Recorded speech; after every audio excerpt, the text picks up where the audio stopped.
Bryan has never been afraid to speak his mind, but this time he's shaking the entire country music world. The Oklahoma native just previewed an unreleased track called Bad News, and it's unlike anything fans have ever heard from him before. The song takes aim at ICE raids and government enforcement, painting a vivid picture of fear, loss, and the fading American dream. In the short clip he posted, Bryan sings, "ICE is gonna come, bust down your door, try to build a house no one builds no more. But I got a telephone, kids are all scared and all alone." He captioned it with a single haunting line, "The fading of the red, white, and blue." That post lit the fuse. Almost overnight, the teaser went viral, dividing both fans and the country music industry. Conservative listeners accused Bryan of turning his back on America, while others praised him for showing compassion and courage. Some say he's stepping into the role of country's conscience. Others think he's crossed a line. Within hours, outlets like Time, Entertainment Weekly, and The Washington Post were covering the controversy. The reaction didn't stop at social media. The Department of Homeland Security reportedly joined the conversation by sharing ICE footage set to one of Bryan's own songs, Revival, seemingly mocking the singer. A DHS official even threw a jab, saying, "Stick to pink skies, dude." Then came the White House statement, a rare move for any country song. Officials claimed Bryan wants to open the gates to criminal illegal aliens, calling his lyrics misguided and irresponsible. Just like that, a country ballad had turned into a political flashpoint. Inside Nashville, the reaction was just as explosive. John Rich, from Big and Rich, blasted Bryan, saying, "Nashville is full of guys like this," accusing him of chasing Hollywood-style activism instead of sticking to tradition. Still, Rich later added that Bryan has every right to make a song bashing law enforcement, even if he doesn't agree with it. Jake Owen was less diplomatic, reportedly calling Bryan a tool after hearing the teaser. But others in the industry quietly applauded him for taking a stand, saying it could open the door for more honesty in country music. Fans didn't hold back either. Supporters flooded his comments praising him for using his platform for something real. Others warned he was alienating his base and biting the hand that fed him. On X, #BadNews and #Bryan trended throughout the day.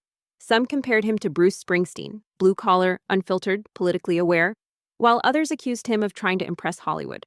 Bryan seemed to respond indirectly later that night, writing, "I love this country. I just hate what people are turning it into."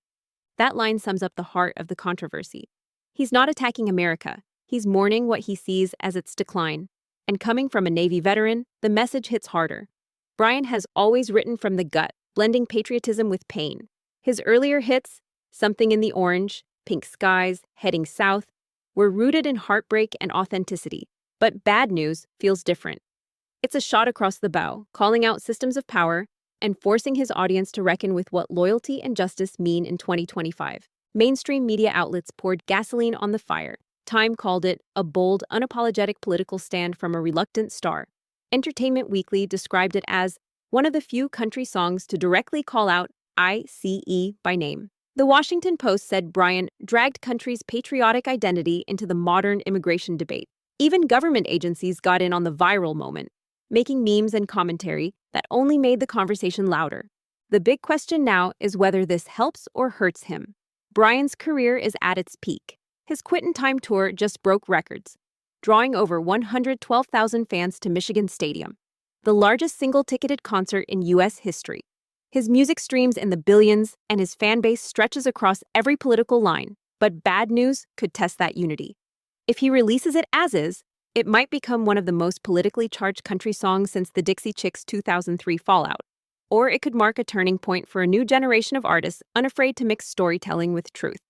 As of now, there's no official release date for Bad News. Bryan hasn't issued any statement beyond his "Love This Country" post, and it's unclear whether the song will make it to streaming platforms or stay as an unreleased demo. Still, the impact is undeniable. The reaction from fans, artists, and even government officials shows how powerful country music can still be when it hits a nerve. Love him or hate him, Bryan has once again rewritten the rules. Bad News isn't just a protest song, it's a mirror, reflecting a divided nation and asking uncomfortable questions about who we are, what we stand for, and what we're willing to say out loud. And judging by how fast Nashville, Washington, and the internet reacted, this conversation is only just beginning.